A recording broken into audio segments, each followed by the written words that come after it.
Right, so game 2, match 1. Yeah, that's where I'm at. So immediately like on the draw again, which isn't the worst, but I'm not entirely. Can't remember what I do this hand.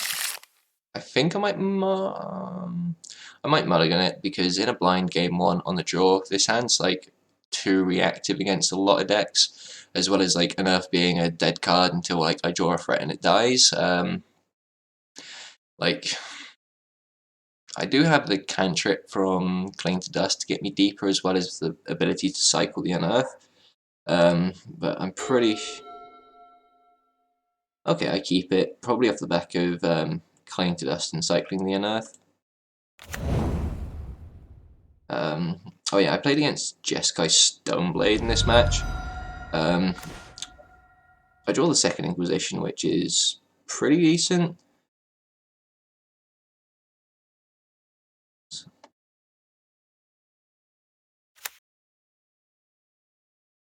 Yeah, turn 1 Inquisition. I see Stoneforge Mystic, Pyromancer, Remand, Opt. With the push in hand, there is some, and Felidar Guardian, with the push in hand, there is some consideration to, so like Opt and Remand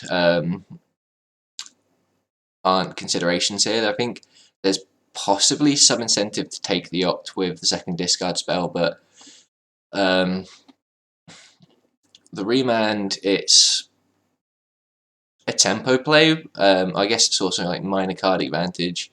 So it's not particularly a concern because I know this game's gonna go long, and like the tempo is less important the longer the game goes. So that just leaves with Stoneforge Mystic and Seasoned Pyromancer.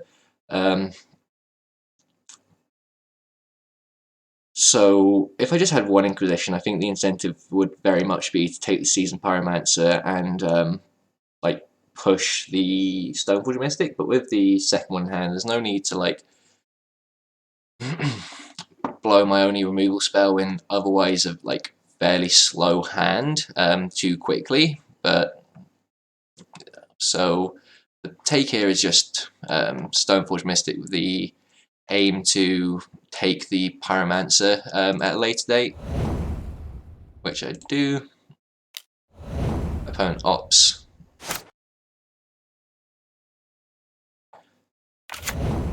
So I'm pretty sure my opponent just plays tap land pass. So draw another land, which is a peatland, so it's not the worst land to draw. So now I just Inquisition again with the goal to take the Pyromancer. So I do see Path in hand, which is a very minor thing, but I play the Catacombs here with the goal of fetching up Overgrown Tomb, because I just kind of want as many basics in my deck as possible to make sure that I still keep getting value off Path to Exile. Yeah, my opponent presumably opted into an Opt or drew it for the turn. Yeah, end step, crack. And just cantrip the Cling to Dust and find a Scavenging Ooze. But yeah, I make a pretty big mistake, which cost me the game of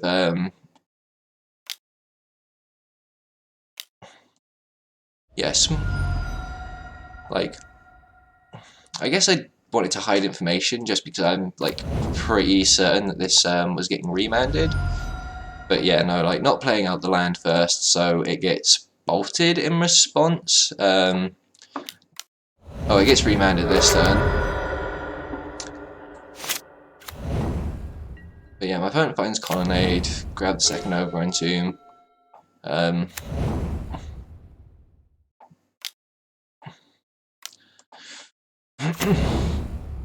Play out the Scavenging Ooze again. Yeah, not eating the Pyromancer this turn was a mistake which cost me the game. I think I wanted to cycle the Unearth, but I honestly just not familiar with the format, so just kind of forgot about the back half of Pyromancer, which winds up costing me pretty heavily in this game. I guess I should probably, yeah.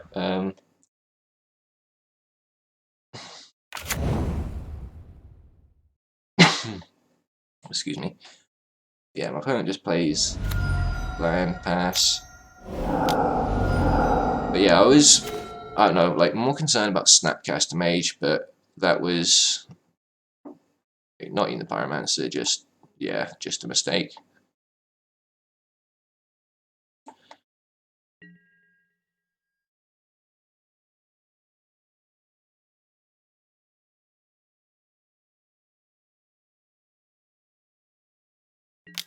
Yeah, shift from the Ooze, play land pass, yeah. And I could have even ate the Stoneforge Mystic there. My opponent finds Mystic into Sword of Feast of Famine, kind of.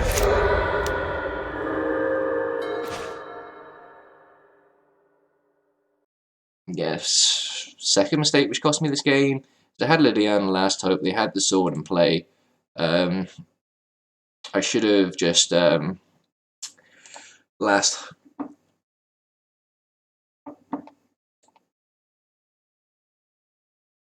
I should have just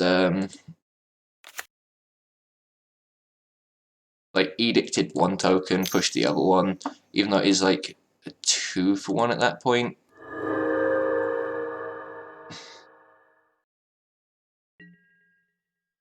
I'm pretty sure I just wind up losing to the sword at this point. Yeah, and then I get pathed. Yeah, not pushing the token was a mistake here because, yeah, like I just like start getting sworded and kind of it goes downhill from there.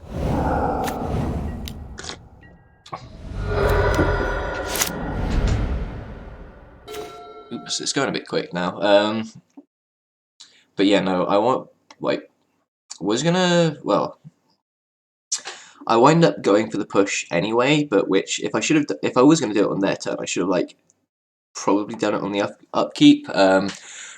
Because I'm pretty sure they drew the Force Negation for that turn because I had like perfect information of their hand at that point. But I just wanted to be a bit cheeky and like make them use their mana, equipping the sword, and then go for it. But realistically, against a deck with permission, I don't think that they would. They'll be like forced into doing it for fear of losing the token to Liliana. But yeah, no, that was just kind of a mistake. Now I'm just kind of at a point where my options are like cycle the Unearth or like escape the Cling to Dust, which are pretty weak plays in the face to getting just beaten down with a 3/3. So yeah, I just had like nothing to do this turn really, other than cycle the Unearth and yeah. Yeah, my opponent just kind of can fire up the Colonnade and just start clocking me pretty aggressively. I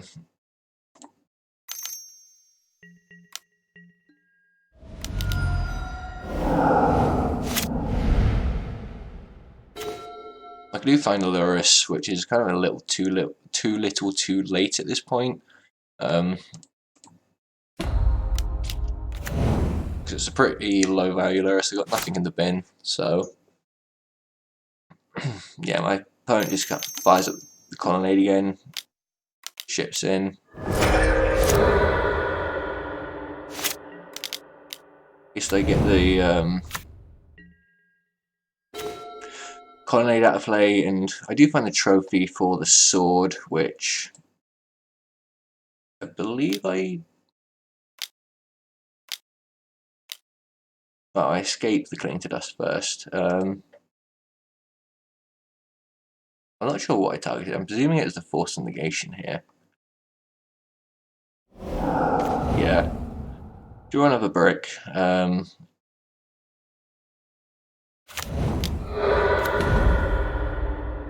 Yeah, I get rid of the token and then pass the turn.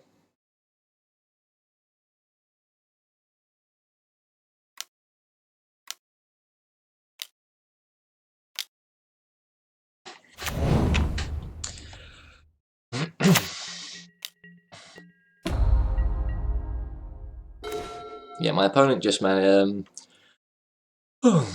activates, ships in Liliana, and passes the turn after playing a second Felidar Guardian. I think there is some consideration here to just downticking Liliana to rebuy Lurrus. But again, it's a pretty low value Lurrus. It has nothing in the there's no ball or anything in the bin to like rebuy. So I'm pretty sure I just yeah, that was a small sequencing mistake. I should have played the first Liliana edicted one, because now I wind up losing my. Oh no, I can activate the Hissing Quagmire, but if I didn't have that in play, I would just wind up losing my Liliana to that sequencing mistake, which has a lot of potential to be significant. Yeah, now my opponent just gives it the old no attacks, presumably having drawn a blank this turn. Goyf was a very good draw.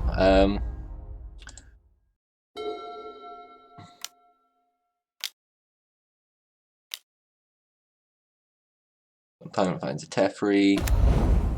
I believe they bounced my Goyf.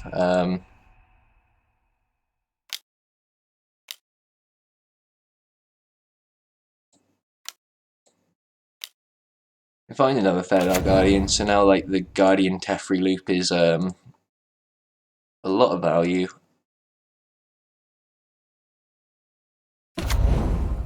So yeah, they get to reset the loyalty on the Teferi. And they rebuy one Guardian, which I'm not sure if I agree with here, because I have the option for.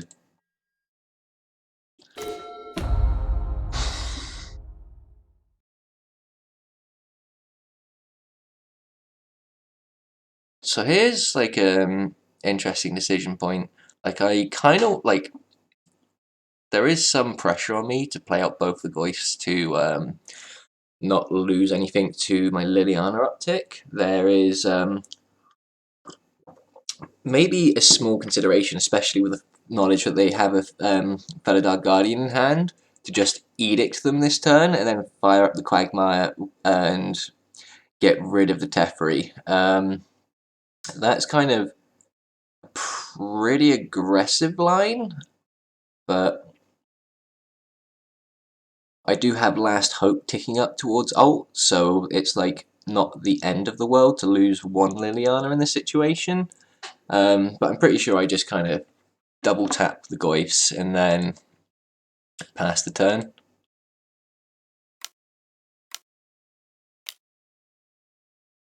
I fire up the Quagmire and head to the Teferi, which still gives me the chance to play the Goyfs, because I think they just wind up chumping with the Felidar Guardian here.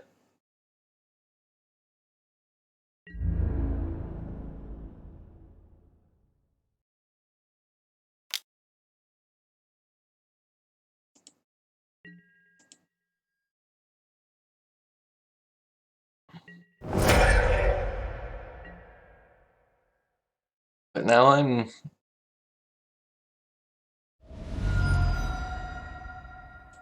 able to play out both the Goyfs and uptick all my Lilianas. I think it's yeah. So my opponent plays Guardian, plays Teferi, bounces the Goyf. Hexdrinker is an interesting draw. I make a sequencing mistake this turn, which I can't remember if it winds up costing me the game or not, but it's still pretty big. I upticked the wrong Liliana first, so then they got to bolt my other Liliana in response.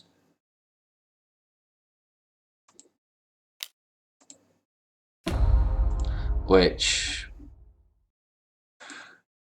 should have been on my radar, because Bolt is definitely one of the best removal spells in this format, and just kind of not playing around it and making such a basic sequencing mistake is like something I should can't really afford to do many times. But yeah, now it's solved my dilemma of do I fire up the Quagmire and send both my things at Teferi?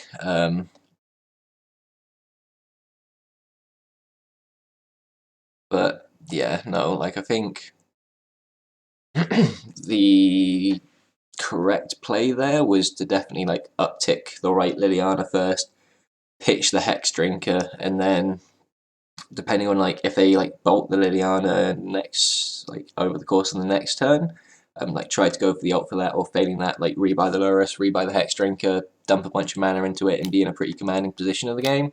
So while I'm pretty ahead at this point, it definitely should have been more ahead.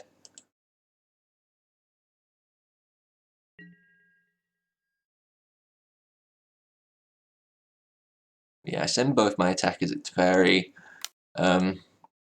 especially with the doing for the Dark Guardian shenanigans. So I don't know any of the contents of the hand at this point. So they just have two unknowns.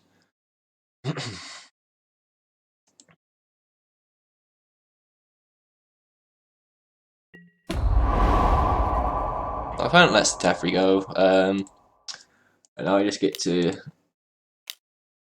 play out the Goyf, play out the Hexdrinker, and put a level on it.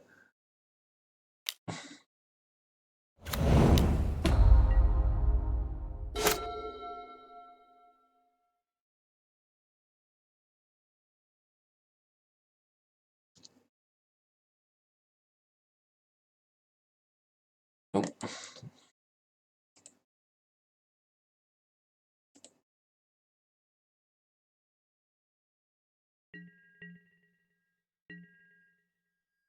I'm pretty sure my opponent just passes at this point. So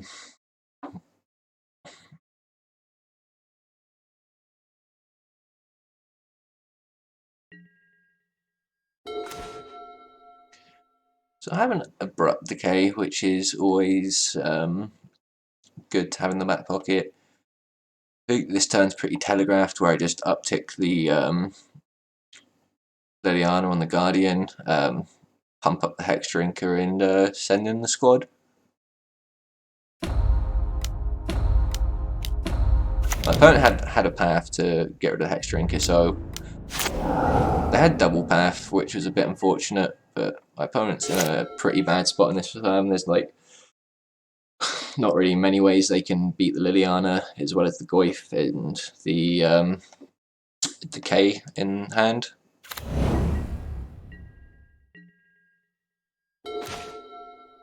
I have an Inquisition. I'm very inclined to not repeat my sequencing mistake earlier, so I just ult the Liliana here. No, I don't. Okay, I go for the Inquisition. That's I know how planeswalkers work. I don't know, maybe I'm debating the greed of trying upticking again and then keeping the Liliana, but that's probably just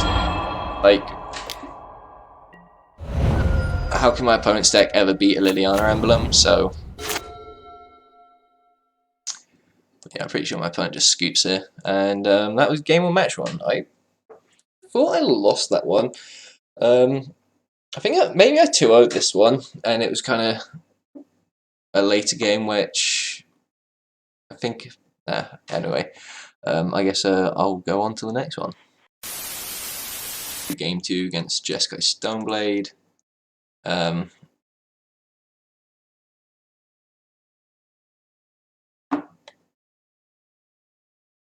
Apparently, my log just disappeared on me again.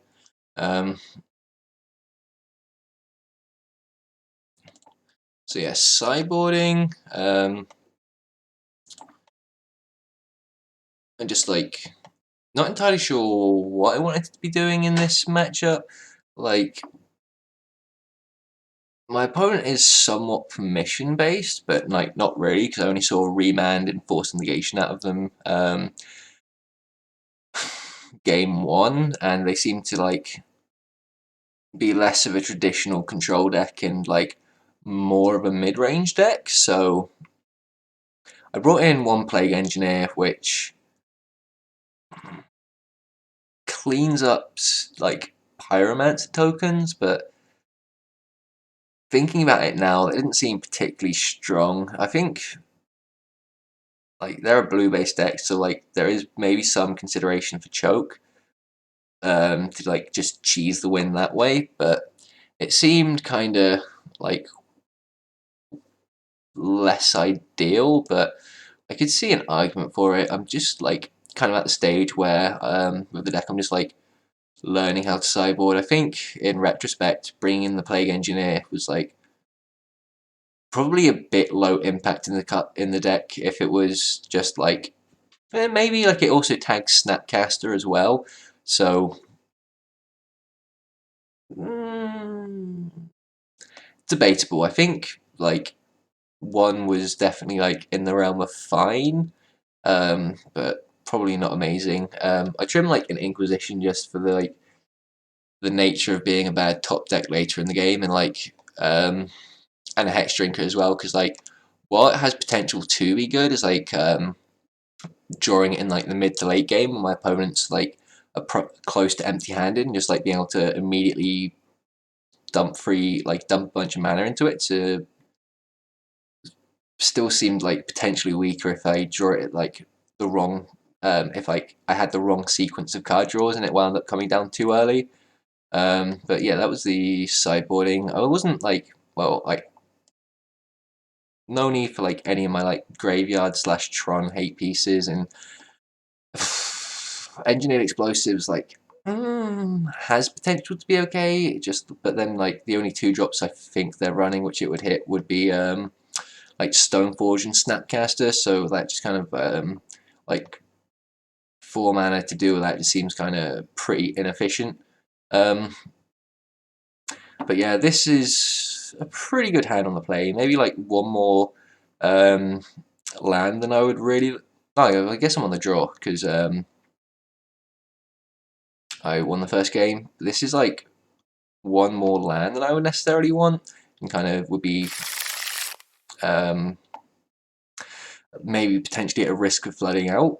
But like one of my lands is a peatland, so that kind of mitigates that risk somewhat. And like discard Goyf into Planeswalker seems like pretty much where I want to be in like a value centric matchup. So I'll wind up keeping.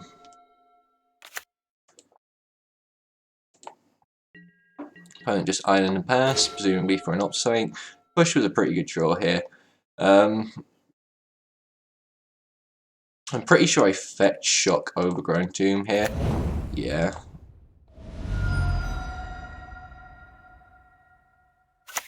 No, I fetch Swamp, which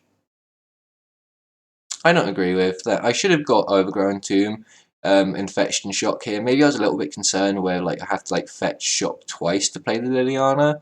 But still against like a Path to Exile deck, like it's very marginal value, like not having basics in the deck to go fetch. Like if they like path me a few times and then like snap path me later in the game as like well as natural draw steps, it's just kind of like leaving a mana advantage and mitigating the downside of that card, which is just kind of like free value on the table, which I can't remember. I'm not sure if it mattered this game, but just from a general like playing better perspective, could be important. So fire off the Inquisition,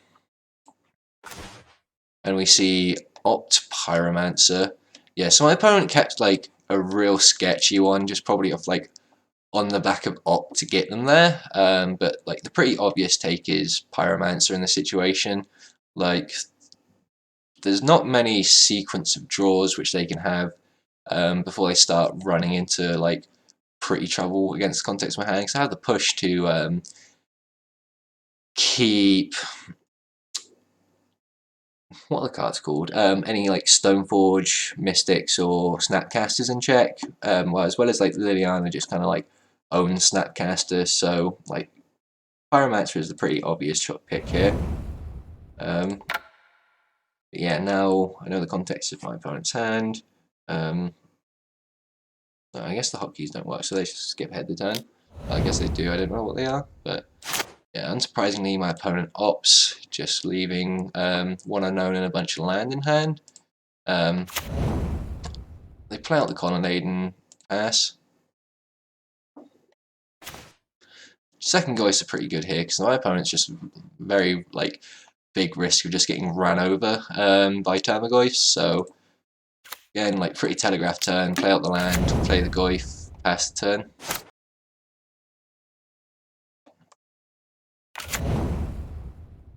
So yeah, my opponent played out the land, which we didn't know about, so we know that they like have the draw step of unknown cards, so pretty confident position. Draw Thoughtseize. There's like some possibility, like incentive even, to I think like no, not even like an incentive. Like the correct play is to Thoughtseize first, see if I can like get a new card type into the bin. Like maybe they have like a Planeswalker which they didn't want to play out for whatever reason. But yeah, yeah, I just move straight to combat, which is again like new cards, not particularly familiar with. Well, I guess I'm like slowly but surely getting there, but just kind of like little sequencing like things like this, because the extra point damage like has potential to matter at some point in the future.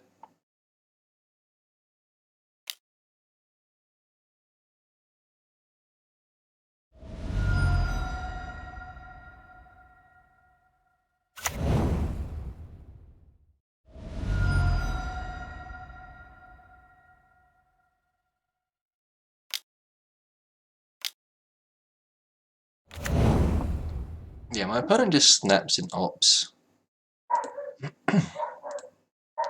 which I wind up just pushing the Snapcaster here because with the fact that I know my opponent's hand is so weak, I can't remember what land they played Arid Mesa. There is just some like a very big incentive to just like aggro them out and just kind of excuse me, aggro them out in the situation. There is like if they didn't Snapcaster and they just only had like one redraw to find a card, because Snapcaster had to have been their draw for the off the like first opt or whatever. But yeah, I just deny my opponent the chance to jump and then just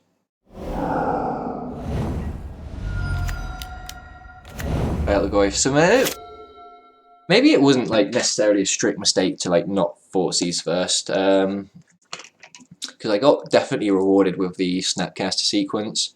So yeah, anyway, my opponent, because I think just plays a land and passes here.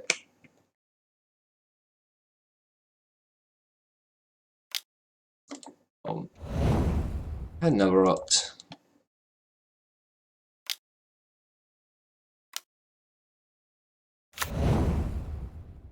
My opponent Stoneforges gets the Batterskull.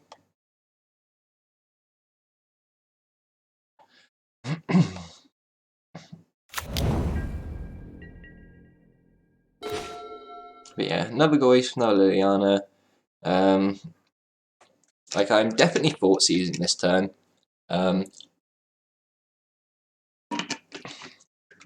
Again, I don't think I did it pre-combat, but let's just check.